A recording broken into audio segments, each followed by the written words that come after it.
దేవుని బిడ్డలారా, దేవుని యొక్క వాక్యాన్ని మనము చదువుకుందాం. ఆదికాండము 22వ అధ్యాయము. ఆదికాండము 22వ అధ్యాయము 2వ వచనం నుండి 9 వరకు ఉన్నటువంటి వచనాల్ని మనం చదువుకుందాం. ఆదికాండము 22వ అధ్యాయము 2 నుండి 9 వరకు. అప్పుడు ఆయన, నీకు ఒక్కడై ఉన్న నీ కుమారుని అనగా నీవు ప్రేమించు ఇస్సాకును తీసుకుని మోరియా దేశమునకు వెళ్ళి అక్కడ నేను నీతో చెప్పబోవు పర్వతములలో ఒక దాని మీద దహన బలిగా అతన్ని అర్పించుమని చెప్పాను. తెల్లవారినప్పుడు అబ్రహాము లేచి తన గాడిదకు గంత కట్టి తన పనివారిలో ఇద్దరిని తన కుమారుడకు ఇస్సాకును వెంటబెట్టుకొని దహన బలి కొరకు కట్టెలు చీల్చి లేచి దేవుడు తనతో చెప్పిన చోటికి వెళ్ళెను. 3వ నాడు అబ్రహాము కన్నులెత్తి దూరం నుండి ఆ చోటు చూచి తన పనివారితో, మీరు గాడిదతో ఇక్కడనే ఉండుడి, నేనును ఈ చిన్నవాడును అక్కడికి వెళ్ళి దేవునికి మ్రొక్కి మరలా మీ యొద్దకు వచ్చేదమని చెప్పి దహన బలికి కట్టెలు తీసుకొని తన కుమారుడు ఇస్సాకు మీద పెట్టి తన చేతితో నిప్పును కత్తిని పట్టుకొని పోయెను. వారిద్దరూ కూడి వెళ్ళుచుండగా ఇస్సాకు తన తండ్రి అయిన అబ్రహాముతో, నా తండ్రి అని పిలిచెను. అందుకతడు, ఏమి నా కుమారుడా అనెను. అప్పుడతడు, నిప్పును కట్టెలను ఉన్నవి కానీ దహన బలికి గొర్రెపిల్ల ఏది అని అడగగా అబ్రహాము, నా కుమారుడా, దేవుడే దహన బలికి గొర్రెపిల్లను చూచుకొనునని చెప్పెను. అలాగూ వారిద్దరూ కూడి వెళ్ళి దేవుడు అతనితో చెప్పిన చోటికి వచ్చినప్పుడు అబ్రహాము అక్కడ బలిపీఠంను కట్టి కట్టెలు చక్కగా పేర్చి తన కుమారుడు ఇస్సాకును బంధించి ఆ పీఠం పైన కట్టెల మీద ఉంచెను. చిన్న ప్రార్థన చేసుకున్నాం. ప్రేమ కలిగిన ప్రభువా, కృప కలిగిన మా యేసయ్య, పరిశుద్ధుడా, మీ పరిశుద్ధ నామానికి స్తోత్రం చెల్లిస్తూ ఉన్నాం. నాయన, ఈ సమయంలో మీ యొక్క వాక్యాన్ని మాతో మీరు మాట్లాడండి. మా అందరికి ఆశీర్వాదకరంగా, దీవెనకరంగా మీరు ఉంచి నడిపించండి. ఆత్మీయంగా అభివృద్ధి పరచండి, కృప చూపించమని మా ప్రభుని ప్రియకుమారుడైన యేసయ్య పెట్టి అడిగి వేడుకొంచున్నాను తండ్రి, ఆమేన్. ప్రియా దేవుని బిడ్డలారా, దేవుని యొక్క సంఘమా, సహోదరి సహోదరులారా, స్నేహితులారా, దేవుని యొక్క వాక్యాన్ని వింటున్నటువంటి మీ అందరికీ నా హృదయపూర్వక వందనాలు తెలియజేస్తూ ఉన్నాను. ఈరోజు నేను ఇస్సాకును గూర్చి, ఇస్సాకు యొక్క గుణగణములను గూర్చి కొన్ని విషయాలు మీకు జ్ఞాపకం చేయాలని నేను ఆశిస్తూ ఉన్నాను. ఇస్సాకు జీవితంలో చాలా గొప్ప మేలుడు దేవుని దగ్గర నుంచి పొందాడు. ఇస్సాకు జీవితం ద్వారా మనతో ఎన్నో విధాలుగా మాట్లాడటానికి దేవునికి గ్రంథంలో లిఖించిన విషయాలను బట్టి మనం చూడవచ్చు. నిజానికి ఇస్సాకును గురించి ఆదికాండం 2వ అధ్యాయం 21వ అధ్యాయము 1వ వచనం నుంచి 35వ అధ్యాయము 29 వరకు ఉన్నటువంటి వచనాల్లో ఇస్సాకును గురించి ఉంటుంది. ఇస్సాకు అంటే నవ్వు అని అర్థం. నవ్వటం అంటే ఆనందానికి సూచన, లేకపోతే సంతోషానికి సూచనగా ఉంటుంది ఆ పేరు. సో అబ్రహాము శారాకి కుమారుడైనటువంటి ఇస్సాకు దేవుని యొక్క వాగ్దాన పుత్రుడని మనకందరికీ తెలుసు. ఈ యొక్క ఇస్సాకు జీవితంలో 3 ముఖ్యమైనటువంటి దశలు ఉన్నాయి. ఆయన యొక్క జీవితంలో ఉన్నటువంటి దశలు, ఆ యొక్క దశల్లో ఒకటి కుమారుడిగా ఉన్నాడు. ఆ కుమారుడు లోబడినటువంటి కుమారుడిగా ఉన్నాడు. అంటే విధేయత చూపించినటువంటి కుమారుడు ఉన్నాడు. పుట్టిన దగ్గర నుంచి మరణించేంత వరకు కూడా తండ్రికి విధేయత చూపినట్లు మనం బైబిల్ గ్రంథంలో చూడగలం. తల్లిదండ్రుల ఎడల విధేయత చూపించినటువంటి కుమారుడిగా మనం చూస్తూ ఉన్నాం. వాగ్దాన పుత్రుడిగా మనం చూస్తూ ఉన్నాం. దేవుడు ఇచ్చినటువంటి వాగ్దానం అబ్రహాం పట్ల, శారా పట్ల నెరవేర్చినట్లు మనకు తెలుసు. ఈ వాగ్దాన పుత్రుడిగా దేవుడు అబ్రహాము చేసినటువంటి నిబంధన ఈ యొక్క వాగ్దాన పుత్రుడు ద్వారా జరిగించాలని, ఆయనను జనముగా చేయాలని దేవుడు ఏర్పాటు చేసినటువంటి విధానాలన్నీ కూడా ఈయనలో నెరవేర్చబడి అని చెప్పి మనం చూస్తూ ఉన్నాం. 21 నుండి 24 వరకు ఉన్నటువంటి అధ్యాయాల్లో ఈ ఇస్సాకును గురించినటువంటి విషయాలు మనం చూస్తున్నాం. 17వ అధ్యాయం నుండి మనము 18వ అధ్యాయం వరకు వాగ్దాన పుత్రుడు ఏ విధంగా అబ్రహాంకి వాగ్దానం చేయబడినటువంటి వాగ్దాన పుత్రుడు ఏ విధంగా ఇస్సాకుగా పుట్టాడో అనే విషయాన్ని మనం చూస్తూ ఉన్నాం. రెండవ దశ ఏంటంటే నమ్మకమైనటువంటి భర్తగా ఉన్నాడు. ఇస్సాకు పెద్దవాడయ్యాడు, వివాహం చేసుకున్నాడు, తండ్రికి విధేయత చూపించి తండ్రి యొక్క ఆలోచన ప్రకారంగా ఏర్పాటు చేయబడినటువంటి వివాహాన్ని ఆయన అంగీకరించి వివాహాన్ని చేసుకొని నమ్మకమైనటువంటి భర్తగా ఉన్నాడు. వివాహం చేసుకున్న నాటి నుండి మరణించినటువంటి వరకు, ఆయన మరణం వరకు కూడా నమ్మకంగా ఉన్నటువంటి భర్త. బై ద వే, ఇస్సాకు ఒకే ఒక భార్యతో కాపురం చేసినటువంటి ఆధిక్యత తనకి మాత్రమే ఉందని మనం చెప్పొచ్చు పాత నిబంధనలో. అదేవిధంగా మూడవదిగా మనం చూస్తే యథార్థమైనటువంటి హృదయం కలిగినటువంటి తండ్రి. ఇస్సాకుకి పిల్లలు పుట్టారు. ఇస్సాకు బేర్షెబాలో నివసించిన కాలం నుండి కూడా మరణించినప్పటి వరకు కూడా ఇస్సాకు నమ్మకమైనటువంటి తండ్రిగా కూడా ఉన్నట్టు మనం చూస్తున్నాం. అనగా కుమారుడిగా విధేయత చూపించేటువంటి వాడిగా ఉన్నాడు. రెండవదికి నమ్మకమైనటువంటి భర్తగా ఉన్నాడు. యథార్థమైనటువంటి హృదయం కలిగినటువంటి తండ్రిగా కూడా అక్కడ ఉన్నాడు. అందుకనే మనము అబ్రహాము దేవుడు, ఇస్సాకు దేవుడు, యాకోబు దేవుడు అంటాం అని చెప్పినటువంటి విషయాన్ని మనం జ్ఞాపకం చేసుకోవచ్చు. ఇస్సాకు దేవుడు అంటానికి దేవుడు ఇష్టపడ్డాడు. Praise the Lord, hallelujah. So ఇస్సాకుకు ఉన్నటువంటి గుణగణాలని కొన్ని జ్ఞాపకం చేసుకున్నాం. ఇస్సాకులో అణకువ ఉన్నది, విధేయత కలిగినటువంటి వాడిగా మనం చూసాం. 22వ అధ్యాయం 6వ వచనంలో దహన బలికి కట్టెలు తీసుకుని తన కుమారుడు ఇస్సాకు మీద పెట్టి తన చేతితో నిప్పును కత్తిని పట్టుకొని పోయెను. వారిద్దరూ కూడి వెళ్ళుచుండగా, దేవుని బిడ్డలారా, ఇక్కడ చూడండి, దేవుని యొక్క వాక్యంలో తన కుమారుడు ఇస్సాకు మీద పెట్టి, కట్టెలు మీద పెట్టి, అంటే తండ్రికి విధేయత చూపినటువంటి, అంటే ఆ మాట వినేటువంటి కుమారుడిగా, విధేయత చూపించేటువంటి కుమారుడిగా మనం అక్కడ చూస్తూ ఉన్నాం. మోరియా దేశానికి వెళ్ళినప్పుడు, ప్రయాణం అయిపోయినప్పుడు తల మీద కట్టెలు పెట్టుకున్నాడు. బలిపీఠమునకు తండ్రి కుమారుడు కలిసి, బలిపీఠాన్ని కూడా తండ్రి కుమారుడు కలిసి, ఇద్దరు కలిసి కట్టినట్టు మనం చూస్తూ ఉన్నాం. ఇక్కడ ఇద్దరు కలిసి కట్టిన తర్వాత, బలిపీఠాన్ని కట్టిన తర్వాత అక్కడ బలి పశువుగా అవడానికి ఆయన సిద్ధపరిచినట్లు మనం చూస్తూ ఉన్నాం. జ్ఞానము కలిగినటువంటి కుమారుడు తండ్రిని సంతోషపెడతాడు. తండ్రి కుమారుని బంధించుచుండగా కూడా ఏమీ మాట్లాడలేదు. ఎందుకు తీసుకొచ్చావు, నన్ను ఎందుకు కట్టేస్తున్నావు, ఎందుకు బలి ఇవ్వాలనుకుంటున్నావు అని ఎదురు తిరిగి అక్కడ నుంచి పారిపోవడానికి ఆస్కారం ఉంది. లేకపోతే తన యొక్క వృద్ధాప్యంలో ఉన్నటువంటి తన తండ్రిని బలవంతుడైనటువంటి యొక్క కుమారుడు నెట్టివేసి పరిగెత్తడానికి కూడా ఆస్కారం ఉంది. కానీ ఆ సమయంలో విధేయత చూపినటువంటి కుమారుడిగా ఉన్నట్లు మనం చూస్తూ ఉన్నాం. ప్రియ దేవుని బిడ్డలారా, యేసు క్రీస్తు కూడా శిలువపై దేవునికి విధేయత చూపించాడు. తాను రిక్తునిగా చేసుకున్నాడు.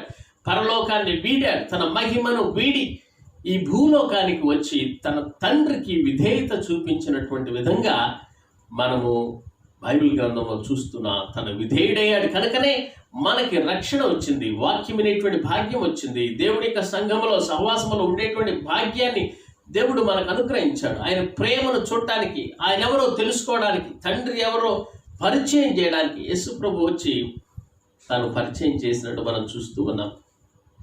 ఒక సందర్భంలో శిష్యులు యేసు ప్రభుని అడుగుతారు, తండ్రి ఎలా ఉంటాడు అంటే, నన్ను చూస్తే మీరు తండ్రిని చూసినట్టే అంటాడు. అంటే దాని అర్థం ఏంటంటే, తండ్రి ఎవరో మీకు తెలియాలంటే నన్ను చూస్తారు కదా. తండ్రి యొక్క గుణగణాలు ఏంటో మీకు తెలియాలంటే, తండ్రి యొక్క ప్రేమ ఏంటో మీకు తెలియాలంటే, తండ్రి కార్యాలేంటో మీకు తెలియాలంటే నా కార్యాలు చూడండి, నా ప్రేమను చూడండి, నా యొక్క బిహేవియర్ను చూడండి, నా యొక్క జీవన శైలిని చూడండి, మీరు తండ్రిని చూసినట్టే అని చెప్పి తండ్రిని పరిచయం చేస్తాడు.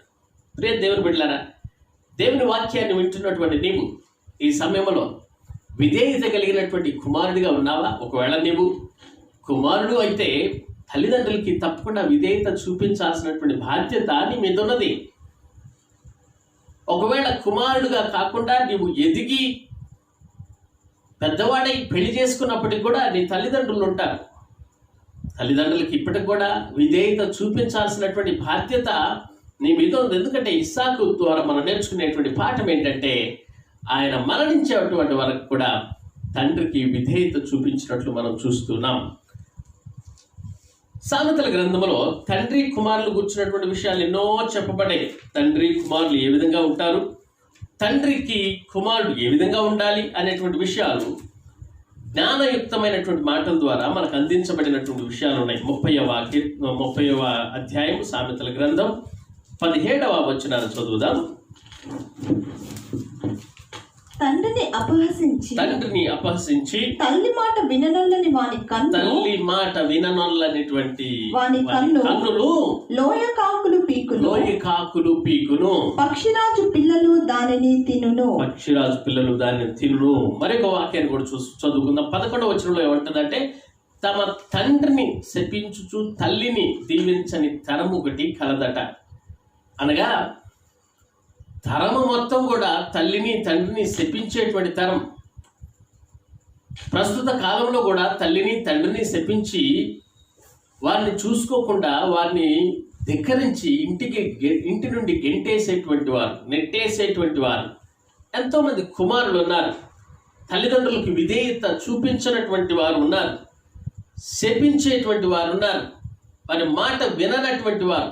ఇంకా చెప్పాలంటే కొంతమంది తల్లిదండ్రుల్ని అవమానపరిచేటువంటి వాడు. నీవేం చదువుకోలేదు, నీవేం సంపాదించలేదు, నీవేమి మాకు తెచ్చిపెట్టలేదు, నీవేమి మాకు కట్నంగా ఇవ్వలేదు, ఆస్తులేమి సంపాదించలేదు అని బ్లేమ్ చేసేటువంటి కుమారులు ఎంతోమంది లేకపోలేదు.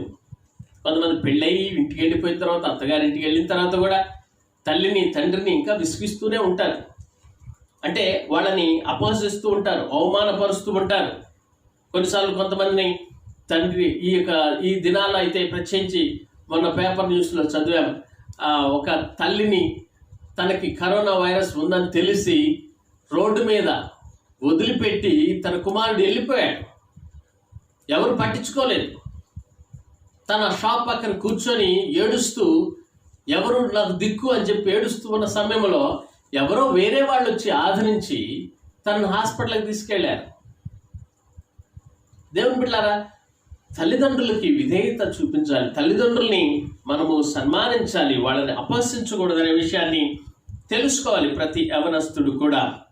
23వ సామెతల గ్రంథం 23వ అధ్యాయం 22లో, నిన్ను కనిన నీ తండ్రి ఉపదేశము అంగీకరించుము, నీ తండ్రి చేసేటువంటి ఉపదేశము అంగీకరించాలి అనేటువంటి వాక్యాన్ని మనం అక్కడ చూస్తూ ఉన్నాం. 23, 25 కూడా చదవండి. నీ తల్లిదండ్రులను నీవు సంతోషపెట్టవలను. దేవునికి స్తోత్రం, హల్లెలూయా.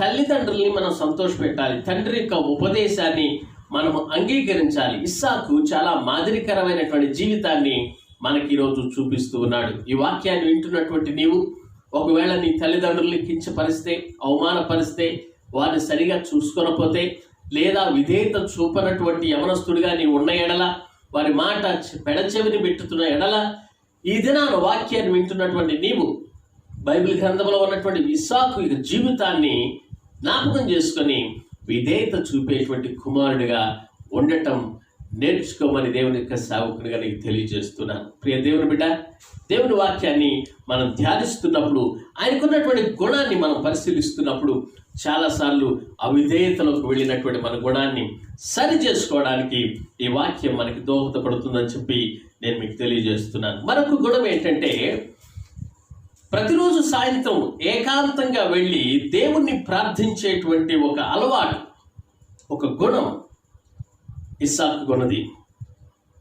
ఆ సందర్భం మనము 63వ వచనం 64వ వచనం చూస్తే 24వ అధ్యాయంలో మనకు తెలుస్తుంది. 24వ అధ్యాయము 63.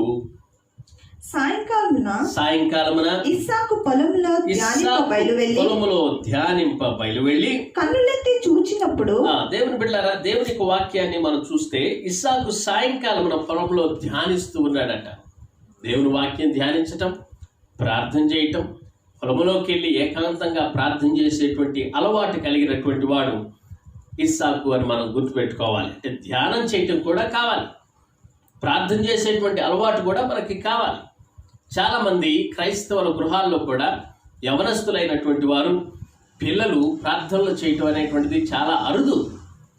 చాలామంది దేవుని యొక్క సన్నిధిలో మోకరించి ప్రార్థన చేసేటువంటి అలవాటు ఉండదు. లేదా ఒకవేళ ఉన్నా కానీ అది అలవాటుగా కాకుండా ఏదో ఒక టైంలో ప్రార్థన చేయటం ఉంటుంది. అలవాటుగా ప్రతి సాయంకాలం పొలములోకి వెళ్ళి ప్రార్థన చేసేటువంటి అలవాటు దేవుని సన్నిధిలో దేవుని బిడ్డలకి తప్పకుండా ఉండాలి. కొంతమందికి వాకింగ్ చేసేటువంటి అలవాటు ఉంటుంది, ఉదయాన్నే లేకపోతే సాయంకాలం. ఏదో ఒకటి కంప్లీట్గా ప్రతి దినము తన దినచర్యల్లో భాగంగా దానిని ఏర్పాటు చేసుకొని మరి ఆ యొక్క ఆచరణ అనేటువంటిది ఆచరిస్తూ ఉంటారు. ప్రార్థన ఎందుకు అలాంటి అలవాటుగా మారకూడదు మనకి? దావీదు భక్తుడు మరొక ఎగ్జాంపుల్ మనకి. దావీదు మొదటి కీర్తనలో మరియు 63వ కీర్తన 4 నుంచి 6 ఈ యొక్క వచనాలు మనం చదివితే, దావీదు కీర్తన 63 4 నుంచి 6 వరకు చదివితే ఆయన ప్రార్థనా పరుడని, ఆయన ధ్యానించేటువంటి వాడని మనకు అర్థమవుతుంది. ప్రియ దేవుని బిడ్డలారా, దేవుని వాక్యం చదవండి. నా మంచం మీద నిన్ను జ్ఞాపకం చేసుకొని రాత్రి జాములయందు నిన్ను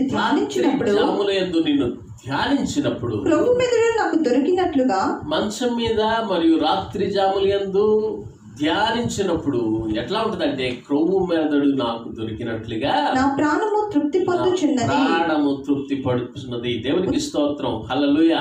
ప్రియ దేవుని బిడ్డలారా, దేవుని యొక్క వాక్యాన్ని వింటున్నటువంటి నీవు, దేవుని యొక్క వాక్యాన్ని ధ్యానిస్తున్నటువంటి నీవు ఎల్లప్పుడూ ధ్యానించే వ్యక్తిగా ఉండాలి. ప్రార్థన చేస్తున్నటువంటి నీవు ఎల్లప్పుడూ అలవాటుగా ప్రార్థన చేసేటువంటి అలవాటుగా మన యొక్క జీవితంలో ఉండాలి. ఇస్సాకు జీవితంలో ప్రార్థనా జీవితం ఉందని మనం ఇక్కడ గుర్తించాలి. మూడవదిగా ఇస్సాకు 24వ అధ్యాయం 67వ వచనం చూస్తే, తల్లిదండ్రుల్ని ఇస్సాకు తల్లి అయిన శారా గుడారంలోనికి ఆమెను తీసుకుని పోయెను. అట్లు అతడు రిబ్కాను పరిగ్రహింపగా ఆమె అతనికి భార్య అయ్యెను. అతడు ఆమెను ప్రేమించెను. దేవుని బిడ్డలారా, దేవుని యొక్క సన్నిధిలో మనం గ్రహించాల్సినటువంటి మాట ఏంటంటే, భార్యను ప్రేమించేవాడిగా ఉన్నాడు ఇస్సాకు, తల్లిదండ్రులను ప్రేమించేవాడిగా ఉన్నాడు, మరియు భార్యను కూడా ప్రేమించేటువంటి వాడిగా ఉన్నాడు. తల్లిదండ్రులకు విధేయత చూపించాడు, తల్లిదండ్రులను ప్రేమించాడు, మరియు భార్యను కూడా ప్రేమించాడు. ఎంతమంది అండి ఈ లోకంలో చాలాసార్లు భార్యలు ఎన్నో విధాలుగా శ్రమలు పొందుతూ కష్టాలు పడుతూ ఇక తప్పదులే అని కాపురాలు చేస్తూ తను తాను చంపుకొని, మనస్సాక్షిని చంపుకొని తన యొక్క జీవితంలో ఆ భర్తకి కాపురం చేస్తూ ఉంటుంది. ప్రేమించనటువంటి భార్య ప్రతిదానికి ఏదో ఒక విధంగా బ్లేమ్ చేస్తూ కొట్టాలని, లేకపోతే తిట్టాలని, అవమానపరచాలని ఉండేటువంటి భర్తలు ఎంతోమంది ఉన్నారు. కొంతమంది సాడిస్టులు ఉంటారు, వేధిస్తూ ఉంటారు, కానీ ఏమి చేయలేనటువంటి పరిస్థితి. అలాంటి పరిస్థితుల్లో కూడా కొంతమంది భార్యలు తనకు తాను తగ్గించుకొని కాపురాలు చేస్తూ ఉంటారు. ఒకసారి ఒక భర్త ప్రతిదానికి బ్లేమ్ చేస్తాడట. ఏ విధంగా బ్లేమ్ చేస్తాడంటే, కోడిగుడ్డు ఆమ్లెట్ వేయమంటే ఆమ్లెట్ వేసుకొస్తే ఆమ్లెట్ ఎందుకు వేసావు, ఎగ్ ఎందుకు బాయిల్ చేయలేదు, బాయిల్ చేసినటువంటి దాన్ని కూడా బాయిల్ ఎగ్ ఎందుకు తీసుకొచ్చావు, ఆమ్లెట్ ఎందుకు వేయలేదు, ఆమ్లెట్ వేస్తే దానిలో ఉల్లిపాయలు ఎందుకు వేయలేదు, ఒకవేళ ఉల్లిపాయలు వేస్తే కారం ఎందుకు తక్కువ వేసు. దేనిలోనైనా కానీ బ్లేమ్ చేయడానికి, పట్టుకోవడానికి ఆస్కారం ఉంటుంది, తిట్టడానికి, కొట్టడానికి. కొంతమంది తాగి వచ్చి ఇంట్లో ఏం పట్టించుకోకుండా, భార్యను ప్రేమించకుండా ఇష్టానుసారంగా ప్రవర్తిస్తూ ఉంటారు. ప్రియ స్నేహితులారా, ఇస్సాకు ఉన్నటువంటి మరొక గుణం ఏంటంటే, భార్యను ప్రేమించేటువంటి గుణము కలిగి ఉన్నాడని చెప్పి మనం ఈ సందర్భంలో తెలుసుకోవాలి. దేవుని యొక్క సన్నిధిలో భార్యను ప్రేమించేటువంటి వారిగా ప్రతి ఒక్క భర్త ఉండాలి. అది దేవుడు ఇచ్చినటువంటి ఒక సిస్టమ్, వివాహం అనేటువంటిది. 4వ విషయాన్ని కూడా మనం చూద్దాం. 4వ విషయం 24వ వచనంలో మనం చూస్తే, 26వ అధ్యాయం 24వ వచనంలో, 26వ అధ్యాయం 24వ వచనంలో, అక్కడ నుండి అతడు బయలుదేరి అక్కడ నుండి అతడు బెయేర్షెబాకు వెళ్ళెను. ఆ రాత్రి యెహోవా అతనికి ప్రత్యక్షమై, 26వ అధ్యాయము 24వ వచనం, అతనికి ప్రత్యక్షమై, నీ తండ్రి అయిన అబ్రహాము దేవుడను నేను నీకు తోడై ఉన్నాను కనుక భయపడకుము. నా దాసుడైన అబ్రహామును బట్టి నిన్ను ఆశీర్వదించి నీ సంతానమును విస్తరింపజేసేదనని చెప్పాను. ప్రియ సహోదరి సహోదరులారా, ఇక్కడ దేవుడు ఒక వాగ్దానాన్ని ఇస్తూ ఉన్నాడు. ఎందుకు అంటే ఆయన ప్రార్థనాపరుడు కనుక, ప్రార్థనాపరుడైనటువంటి ఇస్సాకుకు దేవుడు ఒక వాగ్దానాన్ని ఇస్తూ ఉన్నాడు. అలవాటుతో చేసేటువంటి ప్రార్థనలో దేవుడు అలవాటుగా మాట్లాడుతూ ఉంటాడు. అలవాటుగా మనం ప్రార్థనలు చేస్తూ ఉంటే దేవునికి వాగ్దానాలు ఇస్తాడు, వాగ్దానాల్ని నెరవేరుస్తాడు. దేవుని బిడ్డలారా, ఇక్కడ మంచి వాగ్దానం ఈరోజు నీవు నమ్మిన ఎడల ఈ వాగ్దానం దేవుడు నీకు కూడా అనుగ్రహిస్తాడని నేను మీకు తెలియజేస్తున్నాను. నేను నీ తండ్రి అబ్రహాము దేవుడును, నేను నీకు తోడై ఉన్నాను కనుక భయపడకుము. దేవుని బిడ్డలారా, పై వచనాలు మనం చూస్తే అనేకమైనటువంటి సందర్భాలు, భయపడేటువంటి సందర్భాలు ఎదురైన ఇస్సాకుకి.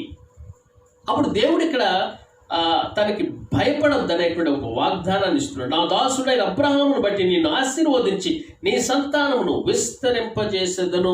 అబ్రహాముకు చేసినటువంటి వాగ్దానాన్ని బట్టి నిన్ను దీవిస్తానని దేవునికి వాగ్దానము ఆ రోజు ఇస్సాకుకు ఇచ్చినట్లు ఈరోజు నీకు కూడా దేవుడు అనుగ్రహిస్తున్నాడు. ప్రియ సహోదరి సహోదరుడా, ఈరోజు నీతో కూడా దేవుడు మాట్లాడుతూ ఉన్నాడు. నేను ఆశీర్వాదిస్తానంటున్నాడు, నీ సంతానాన్ని అభివృద్ధి పరుస్తానంటున్నాడు. అబ్రహాముకు చేసినటువంటి నిబంధన, అబ్రహాముకు చేసినటువంటి వాగ్దానాలు నీకు అనుగ్రహిస్తానంటున్నాడు. యేసు క్రీస్తుని బట్టి, యేసు క్రీస్తులో ఉన్నటువంటి మనందరికీ, ఆయన రక్తం చేత కడగబడినటువంటి మనకి దేవునికి వాగ్దానాలన్నీ కూడా స్వతంత్రించుకోవడానికి ఆస్కారం ఉంది. ప్రియ దేవుని బిడ్డ, నువ్వు కూడా ప్రార్థనాపరుడిగా ఉండాలని, నీవు కూడా దేవుని యొక్క వాక్యాన్ని ధ్యానించేటువంటి వ్యక్తిగా ఉండాలని, నీవు కూడా ప్రేమ కలిగినటువంటి, ప్రేమించేటువంటి భర్తగా ఉండాలని, నీవు కూడా తల్లిదండ్రులకి విధేయత చూపించేటువంటి విధానంగా ఉండాలని నీవు కోరుకుంటే దేవుడు తప్పకుండా నీ యొక్క గుణాలు, నీ పరిస్థితులు, నీవు చేసేటువంటి విధానం, నీ యొక్క ప్రార్థనా విధానం అన్నింటిని బట్టి దేవుడు దీవిస్తాడని నేను మీకు తెలియజేస్తూ ఉన్నాను. దేవుని బిడ్డలారా, 12వ వచనాన్ని చదివితే, ఇస్సాకు ఆ దేశమందున్నవాడై విత్తనము వేసి ఆ సంవత్సరం నూరంతుల ఫలము పొందెను. దేవునికి స్తోత్రం, హల్లెలూయా. దేవుని బిడ్డలారా, దేవునికి వాక్యాన్ని వింటున్నాం మనం. ఇస్సాకు ఆ దేశమందున్న వాడై విత్తనము వేసి, ఈ మాట చెప్పి నేను ముగిస్తాను. విత్తనం వేయడం అంటే దేవుని సన్నిధిలో విత్తటం, పొలములో విత్తటం. విత్తనం వేసినటువంటి వ్యక్తి నూరంతలుగా ప్రతిఫలాన్ని పొందుతాడు అనేటువంటి విషయాన్ని నేను మీకు తెలియజేస్తూ ఉన్నాను. విత్తనం వేయడానికి, దేవునికి ఇవ్వడానికి కూడా సూచనగా ఉన్నది. చాలా సందర్భాల్లో మనము కరువులో ఉన్నప్పుడు కరువులో ఉన్నప్పుడు దేవునికి ఇవ్వం, కఠిన పరిస్థితుల్లో ఉన్నప్పుడు దేవునికి ఇవ్వం. ఇక్కడ ఉన్నటువంటి పరిస్థితులన్నిటినీ కూడా ప్రక్కన పెట్టి ఇస్సాకు విత్తనాన్ని వేసినట్లు మనం చూస్తున్నాం. ప్రియ దేవుని బిడ్డలారా, విత్తనాన్ని వేసి నూరంతల ప్రతిఫలం పొందారు. కొంతమంది విత్తనాన్ని విత్తుతారు, కానుక పెట్టెలో దేవునికి సన్నిధిలో కానుకగా దేవునికి సన్నిధిలో వేస్తారు.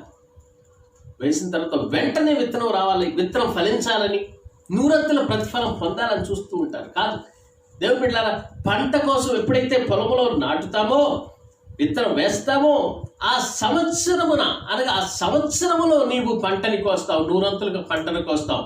ఈరోజు మనం ఏమై ఉన్నామో, అంతకుముందు మనం ఏమి చేశామో దాని ఫలితమే ఈరోజు మనం ఉంటాం.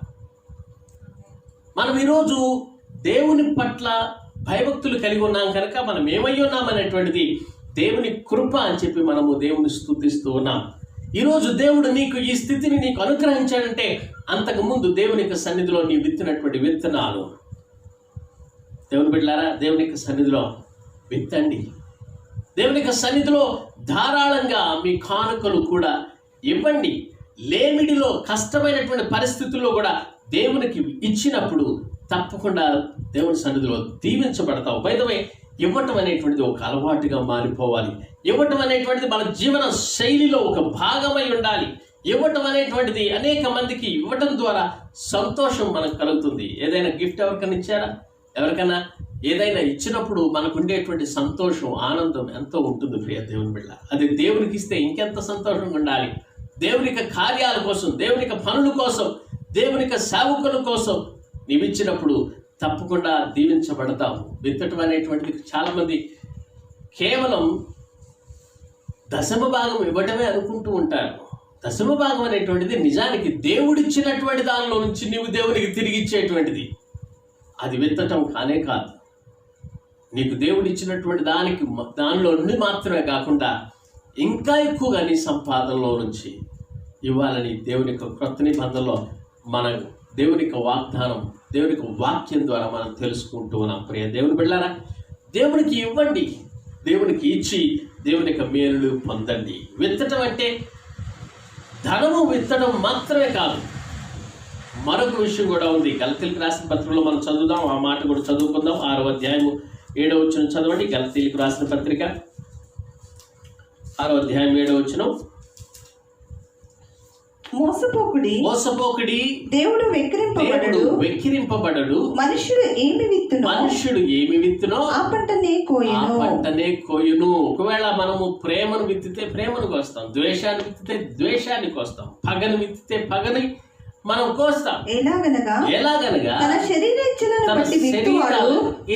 ఇచ్చలను బట్టి శరీర ఇష్టానుసారంగా విత్తువాడు తన శరీరము నుండి క్షయమును పంటను కోయును.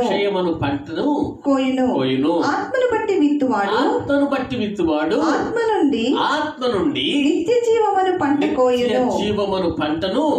కోయును. ప్రైజ్ ది లార్డ్, హల్లెలూయా.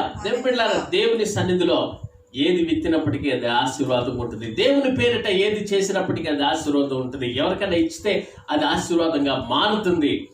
నువ్వు ప్రేమను చూపించటం, దయను చూపించటం, క్షమించేటువంటి గుణము కలిగి ఉండటం, ఇవన్నీ కూడా నీవు విత్తినప్పుడు అది నీకు మరలా దేవుడు అనుగ్రహిస్తాడు, దీవిస్తాడు అనేటువంటి విషయాన్ని మనం గుర్తుపెట్టుకోవాలి.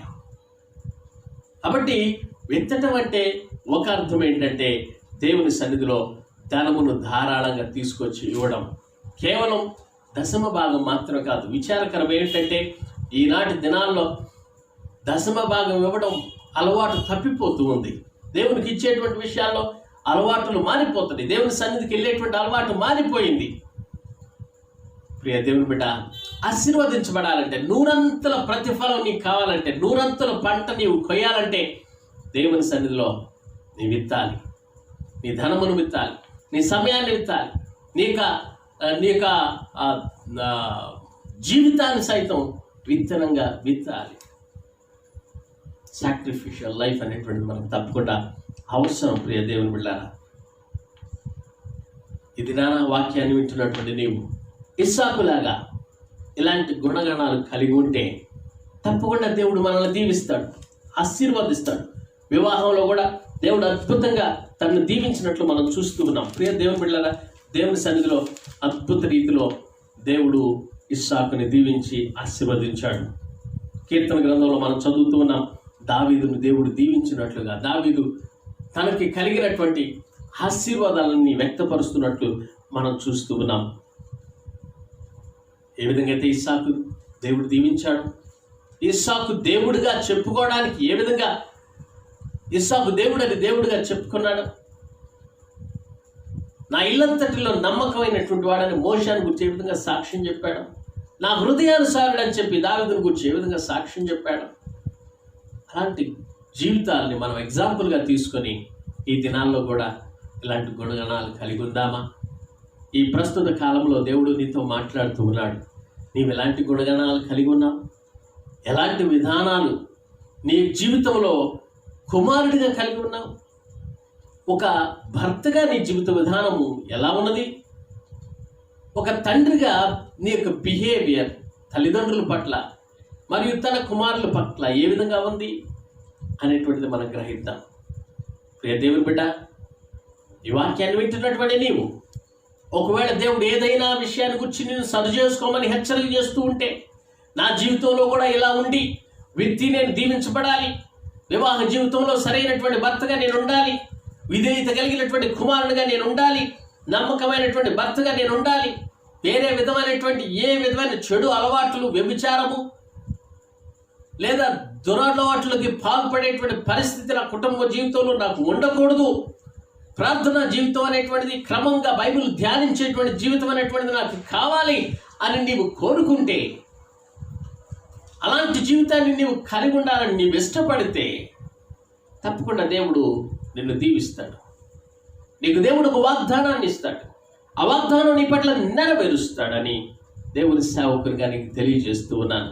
మరొకసారి ఆ వాగ్దానాన్ని చదివి మనం ముగించుకుందాం. అబ్రహాముకి 24 వచనం, ఆ రాత్రి యెహోవా అతనికి ప్రత్యక్షమై, నేను నీ తండ్రి అయిన అబ్రహాము దేవుడును, నీకు తోడయున్నాను కనుక భయపడకుము, నా దాసుడైన అబ్రహామును బట్టి నిన్ను ఆశీర్వదించి నీ సంతానమును విస్తరింపజేసేదనని చెప్పాను. దేవుని బిడ్డలారా, దేవుని వాక్యాన్ని విన్నటువంటి నీవు కూడా ఈ వాక్యాన్ని స్వతంత్రించుకోవాలనుకుంటున్నావా? దేవుడు నీకు చెప్పాలనుకుంటున్నావా? నేను నీకు తోడై ఉన్నాను, భయపడకమని. ఆయన సన్నిధిలో ఉన్న మనందరికీ దేవుడు తోడై ఉన్నాడు. దేవుడు నీకు తోడై ఉన్నాడు. నువ్వు భయపడవద్దు. దేవుడు నిన్ను ఆశీర్వదిస్తాడు, నీ సంతానాన్ని ఆశీర్వదిస్తాడు, నీ కుటుంబాన్ని ఆశీర్వదిస్తాడు. దేవుడు చేసినటువంటి వాగ్దానం ఎప్పుడు కూడా నిరర్ధకం కానేరదు. ప్రియ సహోదరి సహోదరుడా, వాగ్దానాన్ని ఎత్తిపట్టుకుని ప్రార్థన చేయి. ప్రభువా, నా పరిస్థితి ఈ విధంగా ఉంది, నన్ను మార్చు. దేవా, నా పరిస్థితి అస్తవ్యస్తంగా ఉంది, నీ వాగ్దానంతో నన్ను తృప్తిపరచు. నేను ఎన్నో విషయాల్లో భయపడుతున్నాను ప్రభువా, నాకెవరు తోడుగా ఉండలేదు, నాకెవరు లేరు అనుకుంటున్నానయ్యా. బంధువులు ఎంతోమంది ఉన్నారు, ఆస్తిపాస్తులు అన్నీ కూడా ఉన్నాయి, అయినప్పటికీ కూడా నాకు సెక్యూరిటీ అనేటువంటిది లేదు, నేను భయపడుచున్నాను ప్రభువా అని నీవు నీ పరిస్థితిని ఎత్తిపట్టి ప్రార్థన చేస్తే, ప్రియ సహోదరి సహోదరుడా, తప్పకుండా దేవుడు నీ ప్రార్థన ఆలకించి ఈ వాగ్దానాన్ని నీ పట్ల నెరవేరుస్తాడు. నీకు తోడుగా ఉంటాడు, నేను భయపడొద్దని చెప్తాడు, నీకు సహాయం చేయవడం నేనే అని చెప్తాడు.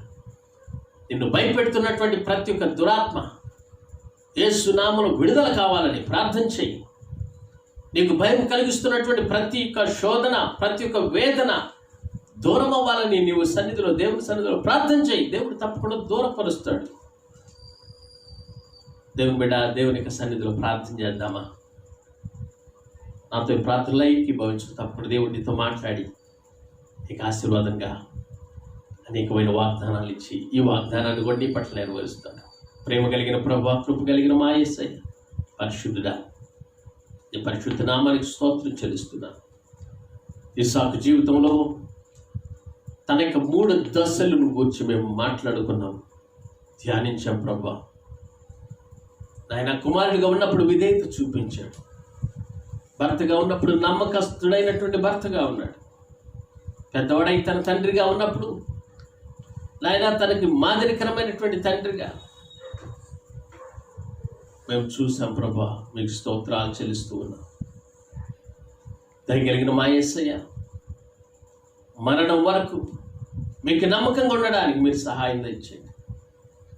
మా తల్లిదండ్రులకి, మా కుటుంబాలకి మాదిరికరమైన జీవితాన్ని జీవించడానికి మీ సహాయం దయచేయండి. నాయన సంఘంలో, సమాజంలో మీకు ఇష్టమైన జీవితాన్ని మేము జీవించడానికి మీ సహాయం దయచేయండి.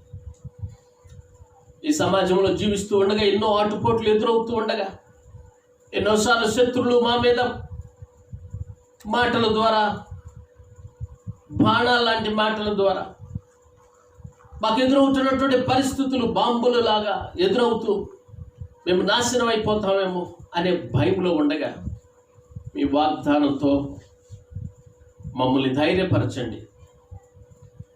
యుద్ధము యెహోవాదే అనేటువంటి వాగ్దానం మా పట్ల నెరవేర్చి మాకు ముందుగా మీరుండి ప్రభువా, మీరు మాకు విజయాన్ని అనుగ్రహించమని ప్రార్థన చేస్తున్నాను. నాయన, ఎంతమంది అయితే ఈ వాక్యాన్ని విని అయ్యో నేను నా తల్లిదండ్రులకు విధేయుడిగా లేనే అనే పశ్చాత్తాపడుతూ ఉంటే మీరు వారిని క్షమించి ప్రభువా, తల్లిదండ్రులకు విధేయత చూపించి సన్మానించి దీర్ఘాయు పొందే కృపను అనుగ్రహించండి. ఒకవేళ వారి జీవితంలో అయ్యో నేను నమ్మకమైనటువంటి భర్తగా లేనే, నా భార్యను మోసం చేస్తూ వేరే వారితో వ్యభిచారం జరిగిస్తూ ఉన్నానే అని ఎవరికైనా కనువిప్పు కలిగితే ప్రార్థన చేస్తే ప్రభువా, వారిని క్షమించి నీ సన్నిధిలో ప్రభు ఇస్సాకు లాంటి గుణం కలిగి ఉండేటువంటి కృపను అనుగ్రహించమని ప్రార్థన చేస్తున్నాను. ఒకళ్ళ భర్తకి మోసం చేసి అపనమ్మకస్తులుగా ఎవరైనా ఉంటే, ఏడుస్తూ ఉంటే, ప్రార్థన చేస్తూ ఉంటే ప్రభు వారిని క్షమించి నీ సన్నిధిని చేర్చుకోమని ప్రార్థన చేస్తున్నాను. కృప చూపించండి ప్రభువా. నాయన దయా హృదయం కలిగినటువంటి తండ్రిలాగా ఉండడానికి, ప్రేమించేటువంటి తండ్రిలాగా ఉండడానికి మీరు మాకు సహాయం దయచేయండి. ఇస్సాకు ఎత్తినటువంటి రీతిగా మా జీవితాన్ని, మా ధనాన్ని, మా సమయాన్ని మీకోసం వెచ్చించి మేము నూరంతలు పంట కొయ్యడానికి మీరు సహాయం దయచేయండి ప్రభువా. నీ సన్నిధిలో ప్రార్థన చేసి వాగ్దానాన్ని పొందే కృపను అనుగ్రహించండి. ఆయన మా తండ్రి, ఈ వాక్యం ద్వారా ఎంతమంది అయితే ప్రభు నిర్ణయాలు తీసుకొని నీ సన్నిధిలో ముందుకు సాగుతున్నారు వారందరినీ పేరు పేరు మీద దర్శించి ఆశీర్వదించి సంఘంలో, సమాజంలో దీవెనకరంగా, మేలుకరంగా మీరు నిలబెట్టుకోమని, మీకు సాక్షులుగా బ్రతికే కృపను అనుగ్రహించమని మా ప్రభు నీ ప్రియకుమారుడైన యేసయ్య పెట్టి అడిగి వేడుకుంటున్నాను తండ్రి. ఆమేన్. మన పరమ తండ్రి అయిన దేవుని దీవెన, కుమారుడైనటువంటి క్రీస్తు వారి కృప, పరిశుద్ధాత్మిక అన్యోన్య సహవాసము, సన్నిధి ఇక్కడ చేరిన మనందరికీ సకల పరిశుద్ధులకు ఇప్పుడు సదాకాలం తోడయుండి నడిపించునుగాక. ఆమేన్. ఆమేన్.